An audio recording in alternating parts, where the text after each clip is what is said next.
Hello and welcome to my channel. Earlier in the year, I had an ambitious goal of creating more YouTube videos, and then I hit a wall because I didn't know what to create them on. I am doing a no-buy, so I didn't have unboxings and reviews, and I haven't been creating a lot of original art because I have been slammed with commissions. So I was honestly torn on what can I create? What can I put out there for videos? I recorded myself creating this commission piece in pencil, and then it came to me, why don't I talk about what I know, where I am right now? So this video is going to be a story time on my journey with art commissions, what I think about them, where I started, and where I am now. So if you like this is also a good one to listen to. You don't necessarily have to watch me create this piece of art. You can just listen as you create. I like to do that too. And if you find it helpful in any way or you just enjoyed it, I would really appreciate a like or a follow. That helps so much for me to be able to create more of these and know what you want to hear about. Okay, so here we go. In the beginning. Okay, that's really cheesy. Anyway, the first time I recorded this, I sounded way too scripted because I kind of did have to write a bit of a script to remember everything I wanted to say.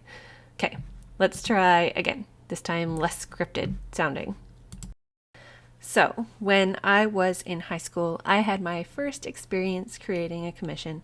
I used to bring my sketchbook to work and I would draw during my lunch break. At the time, I was a ski instructor. My boss asked me if I could draw his kids, and I accepted. I can't remember what I charged for this one, but I'll put up a picture and add it right here so that you can see it. Here it is, my first commission. At this point, I had taken art in high school. That was the extent of my art experience, but we learned how to use a grid and we'd done value studies, so that's what I did with this one. I used a grid technique to get the proportions, and then I drew the entire thing with a mechanical HB pencil on printer paper. I didn't know about different types of paper at all, or that printer paper might not be acid free and last forever, so it's probably yellowed. Sorry to my first commission recipient, but I know better now. Anyway, that was my first experience. The stakes were low, the client was easy, and it was great practice for me. After that, I didn't have much time for commission art. It was high school, grade 11, 12. You're focused on school, getting into university, and I went into a Bachelor of Education program. I took a Drawing 1 course in university as part of my regular degree credits, and my professor saw a commission I was working on the side for my roommate. He asked what I was charging, and I said $75. He was mortified. He gave me a lecture on knowing my worth and devaluing my work and the artistic community as a whole by pricing it so low, below minimum wage. At the time, I was embarrassed and I felt guilty. Guilty to undermine artists and also unworthy of making more.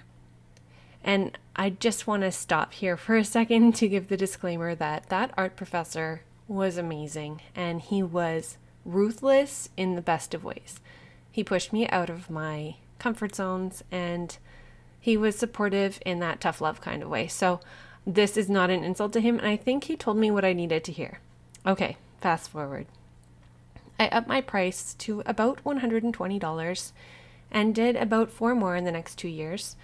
I donated to silent auctions for local charity events and did some for friends, but it wasn't something for an income. Here's a few that I did in that time span. Then I became a teacher. So I was teaching kindergarten, and that job is equivalent of 2 full-time jobs. You have to prep material for every 5 minutes for that attention span. So art definitely fell to the back burner for the next decade. Fast forward again to 2017. I'm home with 2 small children and subbing once in a while at my local school district. Up until this point, I'd only ever drawn in pencil and dabbled in some acrylic and watercolor. But I found Lacquery Fine Art, Jason Morgan, and other realism artists who opened my eyes to new mediums like colored pencil, pastel, and my latest obsession, which is watercolor. So I felt brand new to everything and completely overwhelmed. If $75 was too low in 2008, surely it was too low now.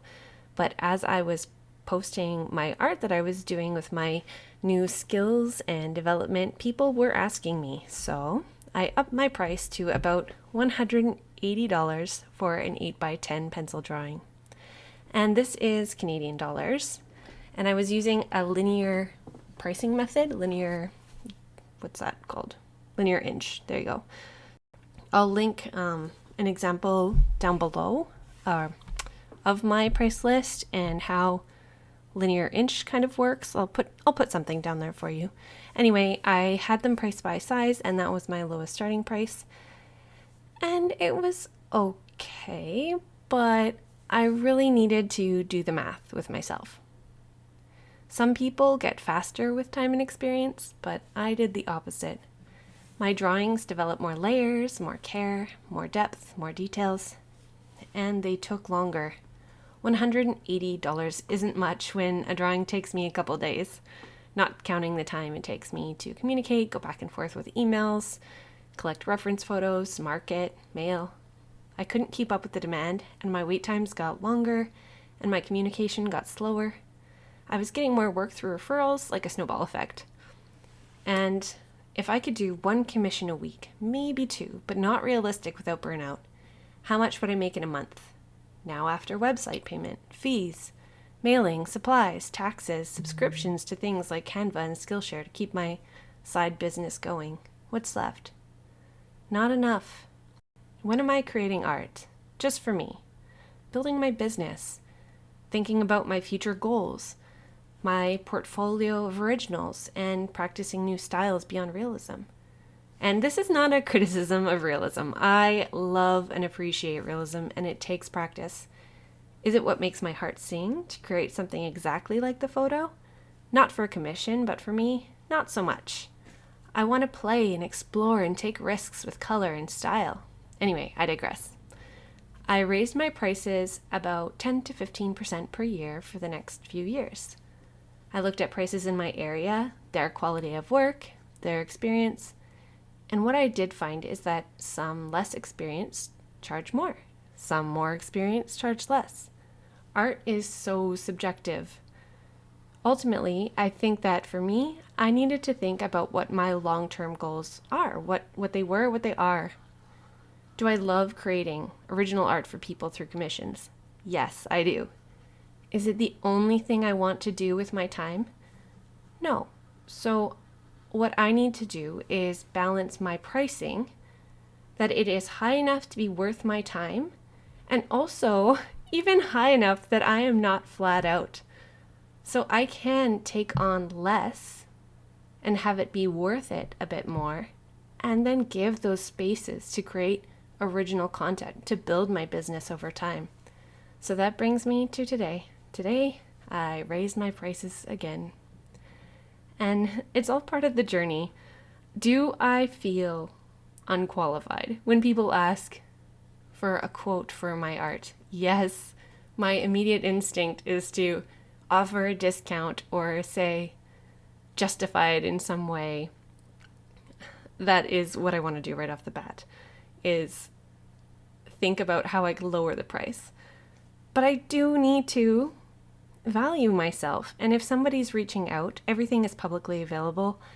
They shouldn't be caught off guard. And if they are, then that's okay. It's not for them. I want to remind myself that I'm not competing with these mass marketed $20 Etsy listings that are digital mock-ups of somebody calling themselves a pencil drawing. That's not the same thing as taking hours and hours to create an original piece of art that's going to last someone a lifetime. What people are willing to pay for something like that, maybe it shouldn't be the same thing as what they're willing to pay for a t-shirt from Old Navy. And it's okay for me to charge more for that experience and for that piece of me. And that, that's too gushy, isn't it? But ultimately that's what it is. You're getting something one of a kind, completely one of a kind. And nowadays, that's rare to get something one of a kind. Everything is about scaling and making more of the same thing. So commissions are one of those luxury items that you shouldn't feel guilty about charging a lot for. It's a luxury. So you can charge like a luxury. So my advice is don't undervalue yourself. Build yourself up over time. Create a system. For myself, I use the linear inch system so that things make sense. They're not just priced on whether I like them more or not, but I have something that makes sense and people can see publicly. Some artists don't share their pricing publicly. Some prefer to have contact forms where people can reach out, and that is fine too. I prefer to have them public so that I think it prevents the ghosting, oh, how much is this? And then you never hear from them again because they had a place to check it out in the first place. So that's a technique that I like. And anyway, sorry if I rambled and went on a couple tangents. Hopefully you've got something out of this and my experience and what I'm going through right now. So right now, what I'm doing is raising them enough that if I get less commissions, that's okay. I shouldn't have to be working every minute of every day just to make it work and then not have time for other things in my artistic growth, in my artistic career. So wish me luck, and I wish you luck on your journey too. If you have any questions or comments, please let me know below. Do you do commissions? Do you not do commissions? Why? Let me know. I love to hear about more of us in this little art community on YouTube. Have a good one. Bye.